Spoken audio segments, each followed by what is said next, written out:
我哋竟然喺呢度又嚟啦，喺個辦公室，冇錯啦，我哋咧不停咁樣轉換唔同嘅地方，但係都係講書。冇錯，我哋無處不在。呢本書咧，你淨係睇個封面，睇完呢個名之後咧，呢個字成日會入喺我腦。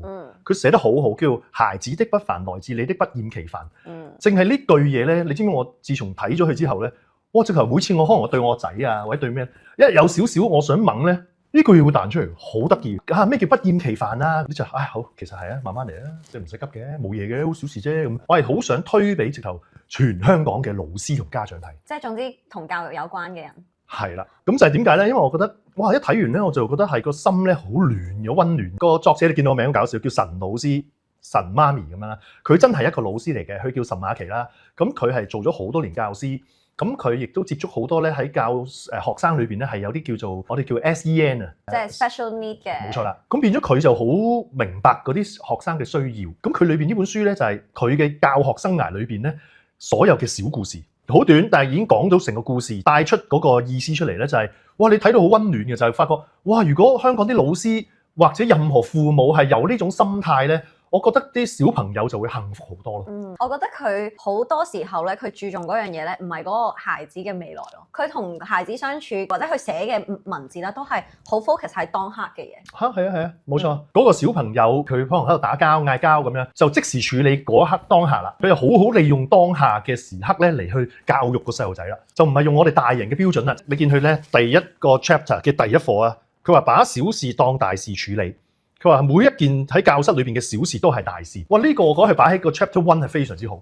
就係講乜嘢咧？好簡單啫，有個細路仔同第二個細路仔無端端擁開佢咁樣打交咁，跟住佢就問佢咩事？佢好煩啊咁樣咁話佢。咁你正常老師好啦，係咩？唔好打交啊！即係乜就係 focus 咗落咁樣啊嘛。因為好多人會覺得喂好小事啫，細路仔打交叫佢唔好打咪得咯嚇。或者再打一罰你㗎，或者咁啊算啦。佢就唔係，佢就會好仔細，好埋嚟。佢做咩煩啊？佢點解煩啊？咁佢就會講：我喺度玩緊，佢係咁喺隔離喺度講教我點樣做啊！咁點解咁樣有問題？我識㗎啦啲嘢，知唔知咁？佢一路咁講解咧，佢就明哦咁樣。跟住佢就再同佢講：你知唔知咧？老師啊，每日翻工咧，我就都要搭嗰啲高鐵啊嗰啲咁樣嘅。咁咧，我想靜下，但係成日隔離咧有啲細路仔又喺度嘈啦，嗰個 BB 又喺度喊啦，跟住有個大叔咧又除咗隻鞋咧喺度攞隻腳磨前面啦，即係佢喺度形容嗰個話俾佢聽。我覺得好煩厭，我係咪應該擁開佢哋？好正啊！真係個細路仔唔應該係咁。係咯，咁我應該點啊？你應該話俾車長聽咯。咁係啊，但我話咗俾車長聽，車長有時可能當下處理完之後咧，但係佢哋又會繼續做翻呢啲行為喎。咁我應該點好啊？咁老師你咪去第二個車卡度坐咯。咁佢又解釋俾佢聽啦，我可能要行好遠啊，同埋咧嗰啲高鐵飛咧全部係定咗位㗎啦，個位置係 mark 好咗㗎啦。咁佢又會繼續幫佢諗喎。咁老師你覺得佢嘈，你咪戴個耳機去聽歌咯。咁樣其實灌輸緊咩俾佢聽？即係點樣去有咩方法解決？冇錯。同埋佢將嗰件事咧俾個小朋友 control 咯，即係佢係可以見到個 big picture 咁，跟住佢自己係點樣去解決咯。冇錯啦，個細路仔當下頭先佢就唔識解決，佢就㧬開人啫。但係佢幫個大人諗嘅時候，其實佢係諗到好多計仔喎。咁其實咁你間接已經教緊佢咯。同呢個講完之後，咁佢話諗你明啦，即係等如果我都唔可以㧬人啦，人哋咁㧬你，你都唔得啦。咁教完呢個之後咧，佢就教另一個啦，另一個嗰個好煩嗰個，俾人㧬嗰個。你知唔知點解人哋㧬開你啊？佢話我煩咯咁樣。咁其實點解你要咁樣係咁講啊？其實人哋都可以自己玩啊咩咩。咁又教佢。佢最後做 conclusion 就係話，其實我咁樣好似好少嘅事，我用咗好耐時間。咁好多人都會覺得使乜用咁耐時間咧？但係就係我用咗咁耐時間去處理呢件小事。打後佢哋之間就唔會發生大事。哇！呢句我覺得好重。譬如教自己個仔，我都係咁樣。好少嘅一件事，可能人哋以為喂你咁少嘅事，使乜講咁耐？其實唔係咯，我就係借呢件小事教咗佢一啲原則。咁佢揸住嗰個原則，佢咪第日好識得應用咯。因為對細路仔嚟講，你無端同佢講大道理，佢唔明㗎嘛。但係你借一件咁少嘅事咧，佢就明啦。同埋對於佢嚟講，可能嗰個創傷未去到咁大，都仲係一件小事，佢嗰個接受程度應該會高啲。如果去到真係發生大件事嘅時候，你再補救，你花嘅時間更加多。其實 exactly 冇錯。What if in the future 佢一味 bully 人，或者一味用呢個方式解決問題，咁跟住佢變咗一個大嘅 bully 喺美國可以變咗。哇！好大件事㗎，係啊，咪就係父母喺細個嗰陣冇教咯，即係好多時係要發生咗大事先教，小事就可以咩都覺得是但啦，冇乜所謂啦，細路仔又或者透過懲罰嚟做咯。啊，你咁做係唔應該咁樣，我要罰你乜乜乜乜咁。但係其實你應該借呢啲機會嚟教佢咯。中唔中佢呢個封面講嘅嘢？咪就係對佢嘅不厭其煩咯，即係咁小事我都不厭其煩，慢慢同你講解。但係真係好花時間嘅喎。如果你個班入面有30幾40個人，然後佢每一日都發生10件咁樣嘅事，佢都有時間咁樣去解決。決咩？你因為覺得要解決晒啊嘛，你好似有個下意識，即係哇有10幾件事喎，邊解決得晒？你如果咁諗咧，就會做唔到噶啦。但係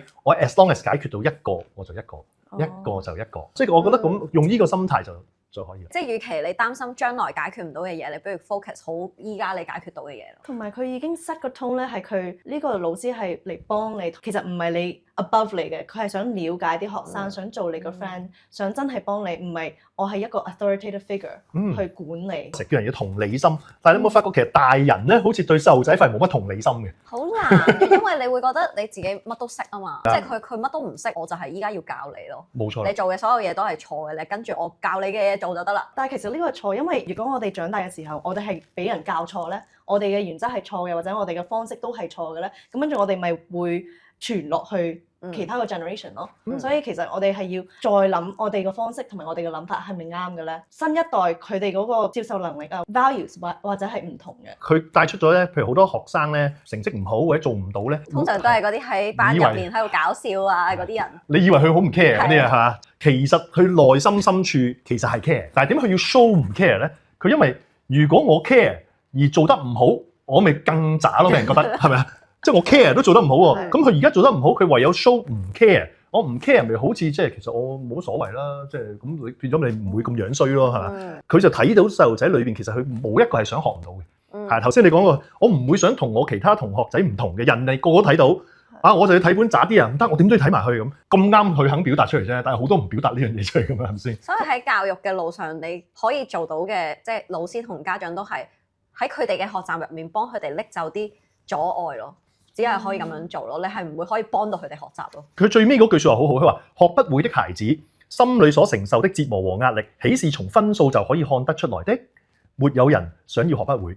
咁啊係喎，即係你睇個分數，淨係睇到一樣咩啊？佢 fail 就係咁啫嘛。但係佢裏邊個心理壓力啊，佢點啊？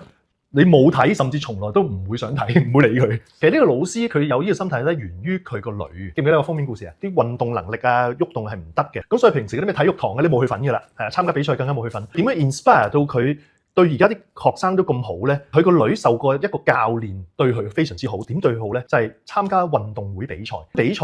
幾時輪到一個咁樣嘅學生咧？永遠梗係揀個班最叻嗰啲㗎啦。仲要最勁嘅，佢嗰個係體操比賽。係啊，冇錯。即係體操係真係唔係一般嘅人都可以做到。佢應該係比其他人花更加多時間去練咯。冇錯。咁嗰個教練就用一個咩方法咧？佢哋原來嗰啲比賽咧就係譬如班對班比賽啦，咁就派6個人出嚟嘅。咁6個人出嚟咧，但係計最好嗰5個嘅成績。所以佢揾咗5個好 top 嘅學生代表佢呢班啦。第6個就揾呢個女仔啦，最渣嗰個。佢係所有嘅成績都上唔到呢頭5名咯，即係佢嘅成績係冇幫到個隊入面嘅人。但係點解要叫佢去參加咧？點解運動會唔可以俾最渣嘅人去有份咧？如果唔係，佢咪永遠都係冇份咯。永遠運動會都係揀最叻嗰啲噶嘛，永遠冇份係一件我哋覺得好理所當然嘅大人係咪？即係喂比賽啊嘛，梗係揀最叻㗎啦。你唔努力咪冇得比賽咯。其實而家好多老師都係咁㗎，譬如揀學生參加比賽，個老師就淨係諗贏個比賽，佢冇諗過冇被揀嗰啲人嘅心態，而嗰個教練就係諗到嗰啲即係冇份被揀嗰啲人，其實佢個心係好唔舒服。咁所以佢就揀咗佢咧，就係令到最渣嗰個都有份上台，用字好好嘅，即係上台永遠好似係要最 top 嘅人先上到台。佢偏偏俾最渣嗰個都有份上台，係啦，反正佢個成績都唔計㗎啦，但係俾個機會去上，哇！咁就打動到佢呢個家長，佢就覺得哇呢個教練真係好，原來會顧及每一個學生或者細路仔嘅需要咯。但係呢個係好 unrealistic 嘅，因為我哋嘅制度，我哋嘅 educational system， 身為一個教練咧，你係想你個學校出名㗎嘛，你係想你個學校係有好成績㗎嘛，所以你就派你最好嘅學生。如果你揀唔到好嘅學生去幫個學校出名啊 ，principal 咪怪你咯，跟住你都有自己嘅成績。我覺得係有啲係關制度嘅事。係唔係咧 ？Yes and no 咯，個制度冇話你間學校一定要攞獎，係個學校自己想攞獎啫。咁你攞到獎，你係出名啲，多學生報名，咁跟住你咪可以多錢咯。你可以咁講嘅，咁我即刻講翻佢個故事啦。佢話佢個班咧裏邊有一個細路仔咧生腦癌，佢要坐輪椅嘅啦，咁咪又係咯，運動會冇自己份啦，俾佢玩接力賽咧，佢做最後一棒。咁最後一棒會坐輪椅點咧？個老師陪住佢一齊接棒，然之後一齊推住佢去跑，擺明包尾㗎啦。但係佢話當佢跑最尾嗰棒嘅時候，全班一齊嚟陪佢跑，哇！就係呢啲都催淚啫。我就覺得呢啲快人出名啦，即係呢間學校充滿愛心，俾我就寧願讀呢啲，係咪？其實呢間係多咗 opportunity for 呢一啲機會嘅，但係我都覺得有時候咧，其實自己都會無意識地忽視咗呢一啲人，因為我會覺得。哇！我咁努力，而家我第一名，你都可以參加，咁係咪即係我嘅努力係白費咗？好多大人都會咁樣諗咯。我唔可以俾咁懶惰嘅人或者唔叻嘅人有獎勵，因為咁樣就唔符合嗰個社會規範咯。我哋係唔會理解到，即係譬如唔識游水嘅人點解佢會浸親，我唔理解㗎。但係呢個世界就係會有咁樣嘅嘢，而我覺得佢最勁嘅嘢就係佢自己可以睇到好多同佢唔同嘅人嘅觀點咯，係你嗰個潛意識，係你自己一啲問題冇解決到，你都係會咁樣去諗其他人，就冇咗嗰個同理心。我都練咗好耐啦。有冇效？都唔係會有咩？你不其然咁樣就會進入咗嗰個思考模式。點解呢一句嘢對你嚟講嗰個影響咁大？就係因為你依家 aware 咗嗰個問題。係啊。你一 aware 咗嗰個問題咧，呢一句嘢佢就會 pop up 喺你個腦入面。當你一進入翻你舊嗰個模式嘅時候，佢就會話俾你聽你咁樣。我記得我以前教游水嘅時候咧，有一個學生咧，佢係聽唔到人講嘢，即係好簡單嘅。我同佢講話，你依家個頭耷低啲，其實耷低啲好容易嘅啫。我不停咁樣嗌啦，佢好似聾咗咁樣嘅。有一次我真係忍唔住，跟住我就問佢點解好似我成日同你講嘢都聽唔到咁？因為其實好少你會同一個游水嘅學生咁樣去傾偈。跟住咧，佢就話。我琴晚做功課做到2點。哇！真係小學2年班，跟住做功課做到2點，跟住第二日我哋係10點鐘退游水。即係我覺得依家啲小朋友，你啲家長係唔會理佢哋係點，佢已經係冇咗個靈魂咁樣咯。即係佢就不停咁樣，做功課，學游水咁樣。即係好在你走去同佢傾，咁咪會了解咁啫。但係有好多人就係我哋做大人咧，因為個社會日日喺度行緊，係咪啊？同埋好多社會嘅 social norms 認為要係做到某啲嘢嘅咁樣，所以你咪會好似忘卻咗。喂，其實人有差異噶嘛，係咪？即係個個都唔同噶嘛。個差異唔係淨係天生嘅差異啦，家庭背景嘅差異啦，經濟環境嘅差異啦，成長速度嘅差異啦咁。譬如我接觸好多家長，佢哋好忘記一樣嘢嘅。我女咧3年班啦，已經其他3年班嘅就係學到呢啲嘢，點解佢學唔到啊？咁其實大家個 growth rate 係唔同㗎嘛，你可以遲少少先學到都得嘅啫。咁就講睇書呢樣嘢啦，好多人都會覺得睇呢本書第時有咩用？即係唔好講話睇書就咁。我依家教育個小朋友，我想佢第時成為一個點嘅人。但係其實冇乜人諗，我依家呢一刻同佢 enjoy 呢個 moment 先係最緊要。點解要成日都喺度諗？第時佢係咪做醫生啊？第時係咪做律師啊？其實佢呢一刻。對你嚟講係最珍貴嘅，應該冇錯。而家就係功利咗咯，係啊，功利咗。呢本書係好正在就係佢 remind 到好多家長同老師嘅。嗱，我而家兩樣我都係啦，係咪先？我又係做教學，又係做家長。我會明嘅，因為咧我哋成日俾時間逼迫人，其實呢個係最大問題。太多嘢做，太多嘢學，即係好似頭先我問你嗰個問題咁樣，佢一班入面有30幾40個學生，佢點樣可以分到啲時間？即係依家成日講時間管理啊嘛，咁。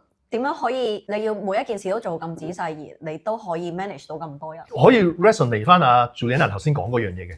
嗱，譬如舉個例，如果我係老師，我有呢個教學嘅理念，我認為每一個學生我同佢嘅相處好緊要嘅。你覺得唔夠時間係因為我哋要追趕啲課程啦，我要改功課啦咁。咁你睇下你衡量邊樣緊要啲啦。如果太多功課、太多課程要追趕而忽略咗呢啲嘢嘅，咁個問題就唔係個老師度啦，就即係學校嘅 policy 啦。咁我就會作為老師，我會同校長講啦。喂，會唔會太緊密啊？我覺得教學唔應該咁喎，我要俾翻啲 buffer，我同學生相處，透過個相處嚟教佢嘢，即係咁咯。所以頭先你講完之後，其實你而家拍咗條片咧，可能你好大 impact 㗎。我想講，其實唔止老師家長，係校長最緊要睇呢本書。係啊，校長佢最緊要，因為佢哋係 control 晒課程啊，嗰啲 curriculum 同埋啲 rubric。我覺得時間嗰個控制應該要擺啲係學你話齋。處理當下同個學生嗰個相處咯。你咪送咗本書俾我嘅，我咪拍咗條片啦嚇，係英文書嚟噶嘛。平時都會純英文講嘅。咁有時 Primo 我講到某啲嘢，佢話即係點解啊？咁我會用英文解釋咗一次，然之後又再用中文講。咁講下佢又用中文啦，是但啦，最緊要明啫。我就用中文。真係有家長咧喺我留言咧講咗一句説話啊，我真係覺得你好好啊！你咧唔係好似好多人咁咧，係都要呢個年紀咧係要佢淨係講英文。佢話你都肯用中文咧嚟講解，係喎。其實而家真係好多家長為咗英文咧就忘記咗佢個理解。其實我當下唔係為咗佢英文好嘛，我當下想佢 enjoy 嗰本書啊嘛，係啊 understand 咯。冇錯。其實我買俾你嗰本書嘅時候咧，我揀嗰本書咧，我睇嘅時候我都有少少諗會唔會好深咧？其實 Primo 應該睇唔明。我腦海入面嗰個畫面就係我知道你會同佢一齊睇嗰本書。我買嗰本書俾 Primo 唔係想佢英文好，或者唔係想佢真係唔通真係學識點樣打隻鯊魚咩？係咪先？我係覺得你同佢可以一齊 go on 呢一個 journey，呢個 journey 對佢嚟講先係最緊要。係啊，冇錯。其實嗰本書一打開，幾多字啊？有啲字我都唔識啦。我有時喺度讀咧，我都睇唔明嘅。我老作嘅啫嘛。其實最緊要去 enjoy。係啊。我都冇諗過佢會睇得明嘅，但係我覺得你哋會睇呢本書會好分喎。好開心，係啊！跟住第二課講點樣喺個木筏嗰度啊，係咪？遲啲介紹嗰本書我哋啊。